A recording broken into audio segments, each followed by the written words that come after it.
కాదు ఎవరు నిజం చెప్పు. నేను చెప్పను. చెప్పు రాముడు. అగరా ఉండండి, ఆడితో నిజంగా చెప్తాలో నాకు తెలుసు. అయితే చెప్పించు. మర్యాదగా చెప్పు, ఆ హరి ఎవడు?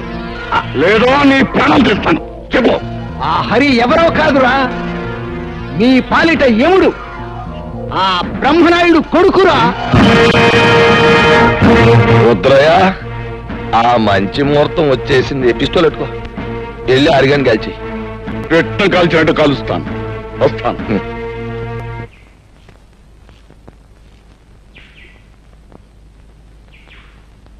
హరే హరే,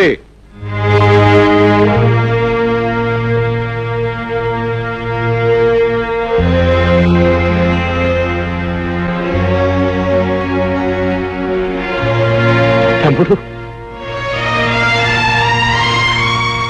తమ్ముడు అన్నయ్య తమ్ముడు అన్నయ్య తమ్ముడు, నన్ను క్షమించగలవురా నువ్వు? అదే మాట అన్నయ్య. అవునరా, నేను నీకు అన్యాయం చేశాను. నీ జీవితంలో 14 ఏళ్ళు కటకటాల వెనక బండరాళ్ల మధ్య గడిచిపోయేలా చేశానురా.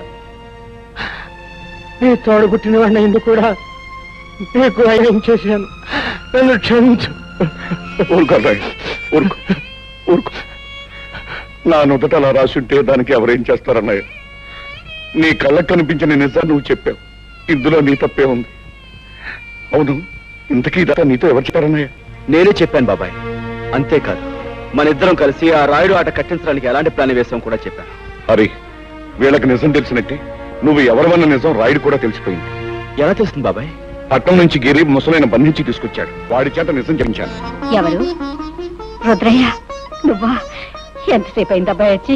ఇంతకు ముందే వచ్చాను వదిన. వదిన, అమృతం లాంటి నీ చేతి వంట తిని ఎన్నో ఏళ్ళైంది. ఆకలిగా ఉంది, అన్నం పెట్టవు. అంతకంటేనా? రా అబ్బాయి. సరే.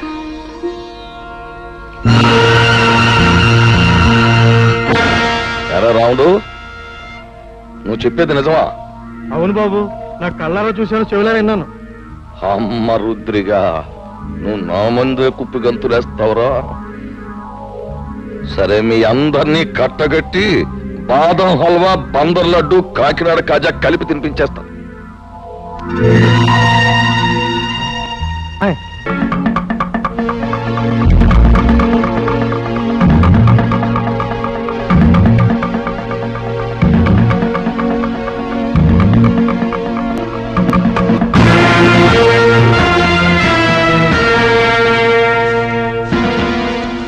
ఏంట్రా రుద్రయ్య, చలిమిడ ముద్ద తినేసి ఏనాడో సెలవు తీసుకోవాల్సిన నీ అన్నగారి కొడుకు ఊళ్ళోకి రుస్తుములా దిగి నాకే శత్రువు అయిపోయాడు. అవి నువ్వు వెళ్ళాడికి దప్పలం ఎట్టేరా అని నిన్ను పంపితే ఆడు నువ్వు అందరూ ఏకమైపోయి నాకేదో ఎట్టేయాలని మీరు పప్పులో కాలేశారు. నేను మొన్నే చెప్పాను కదా నా గురి తప్పదు అని. అందుకే ఈ ఏళ మీ అందరినీ పైకి పంపేయాలని తీర్మానించమైనది. అరబ్బాయా, ఇప్పుడే నీ గురించి అనుకుంటున్నావు. నీకు 100 ఏళ్ళు. మీ వాళ్ళు అందరూ ఇక్కడే ఉన్నారు, అందరికీ కలిపి బంతి భోజనాలు ఎత్తేస్తాను రా. రాయుడు, ఇంతకాలం అందరి చేత అన్ని తినిపించడానికి అలవాటు పడ్డ నీ చేత ఎండుగడి తినిపించడానికి రా నేనొచ్చింది. రాయుడు, నిన్నెదిరించాడని మా మాస్టర్ని పొడిచి చంపింది నువ్వు. నీ కొడుకు వల్ల నెలతప్పిన లక్ష్మిని పీక నిలివి చంపింది నువ్వు. నీ బండారం బయటపడుతున్న భయంతో మా అమ్మమ్మను ఆంబోతో చంపించింది నువ్వు. ఇన్నాళ్ళకి నువ్వు చేసిన పాపాలకు రుజువులు, నువ్వు చేసిన నేరాలకు సాక్ష్యాలు దొరికాయి కాబట్టి నీ రోజు ఎంత చూస్తాను. అవును,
హరి మర్యాదగా నిలబడిపో, లేదా మీ అమ్మ బుర్రకు బూరు మొక్కెట్టేస్తాను.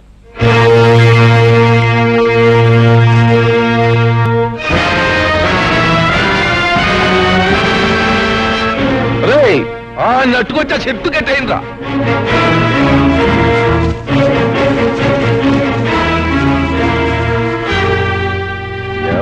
కుర్ర సన్నాసి, పులి మీసాలు అట్టుకుని ఉయ్యాలోగాలనుకుంటున్నావట్రా?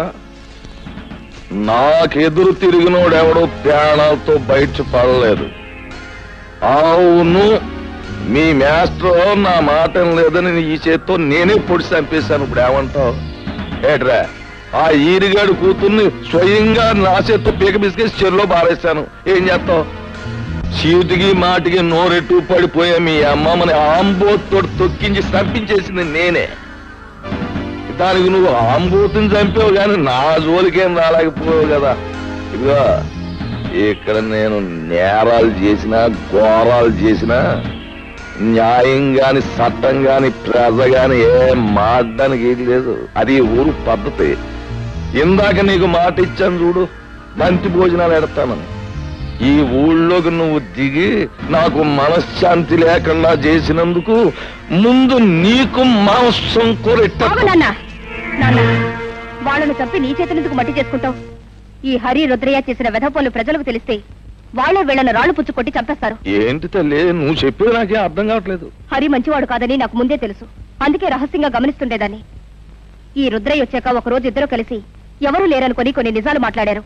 అవన్నీ రికార్డ్ చేశాను, విను. రుద్రయ్య బాబాయ్, ఇంకా సిటీలో పోలీసులు నా కోసం గాలిస్తున్నారంటావా?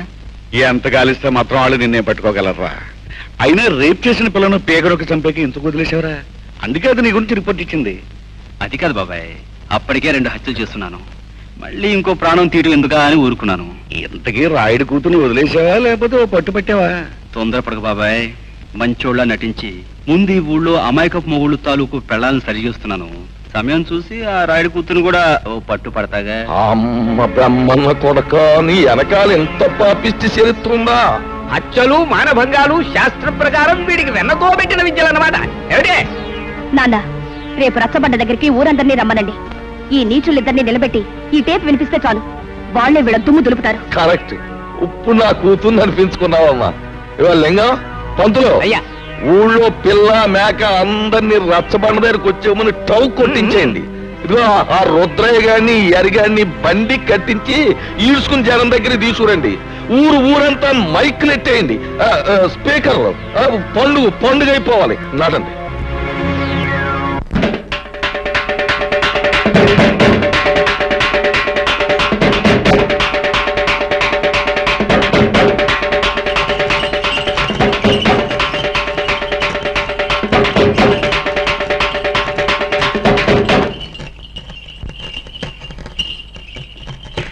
మహాజనులారా, నా గ్రామ ప్రజలారా, చక్కగా చల్లగా సాగిపోతున్న మన ఊళ్ళోకి ఈ అరిగాడనేవాడు పాములాగా వచ్చి ఇషాన్ని గక్కి ఊరిని అల్లకల్లోలం చేసేశాడు. అందుకే ఆడి చేత బాగా పొలవ తినిపించి మరీ గెంటేశాను ఊళ్ళోంచి.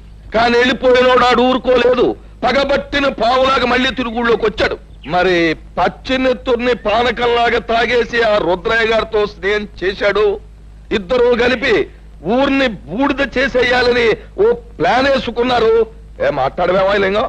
అయ్యా, హరి రుద్రయ్య ఎన్ని నేరాలు ఘోరాలు చేశారో మీ ముందు బయట పెడుతున్నాం. వీళ్ల గురించి నిజం తెలిసాక శాస్త్ర ప్రకారం వీళ్ళని ఏం చేయాలో మీరే నిర్ణయించండి. ఏమిటి తర్వాత వాళ్ళిద్దరూ కలిసి ఎన్ని పాపిష్టి పనులు చేశారో, ఎన్ని లుచ్చా పనులు చేశారో వాళ్ళ మాటలన్నీ కూడా ఇక్కడ ఉన్నాయి. అవి ఇప్పుడు మీకు వినిపిస్తాం. ఆ మాటలు విన్న తర్వాత ప్రజలైన మీరు మరి రాళ్లు పట్టుకుని రవ్వలడ్లే తినిపిస్తారో, కర్రలట్టుకుని కారపూసే తినిపిస్తారో మీరే తెచ్చుకోండి. అమ్మాయి పద్మ, ఆ కనెక్షన్ లో వైర్లు జాతకం ఉన్నాయా? అంతా రెడీ నాన్న. పేపర్ వినిపించే ప్రతి మాట సినిమా పాటలా వీధి వీధిన మారుమోగిపోతుంది. ఇక ఆలస్యం ఎందుకు, నొక్కే.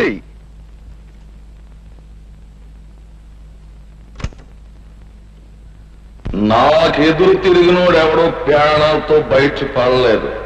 అవును, మీ మాస్టర్ నా మాట లేదని ఈ చేతితో నేనే పొడి చంపేశాను. ఇప్పుడు ఏమంటావు?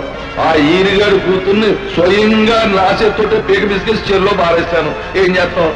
చీటికి మాటికి నోరెట్టు పడిపోయా మీ అమ్మమ్మని ఆంబోతో తొక్కించి చంపించేసింది నేనే. దానికి నువ్వు ఆంబోతుని చంపావు కానీ నా జోలికేం రాలేకపోయావు కదా. ఇక్కడ నేను నేరాలు చేసినా ఘోరాలు చేసినా న్యాయం గాని చట్టం గాని పేద గాని ఆ కనెక్షన్లు పీకి పారేసి అరిగడు కుటుంబానికి మంగళార్తి పడి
నువ్వు చేసిన దారుణాలకి, ఈ పల్లె ప్రజలకు నువ్వు చేసిన అన్యాయాలకి, వ్యక్తిగతంగా నాకు నా కుటుంబానికి నువ్వు చేసిన ద్రోహానికి నిన్నిక్కడే నరికి పోగులు పెట్టగలను. కానీ నేను ఆ పని చెయ్యలేను. ఎందుకంటే నేను చట్టానికి బద్ధుణ్ణి. ఈ పల్లెకొచ్చే ప్రతి ఆఫీసర్ని నువ్వు ఏదో రకంగా నోరు మూయిస్తున్నావని తెలిసింది.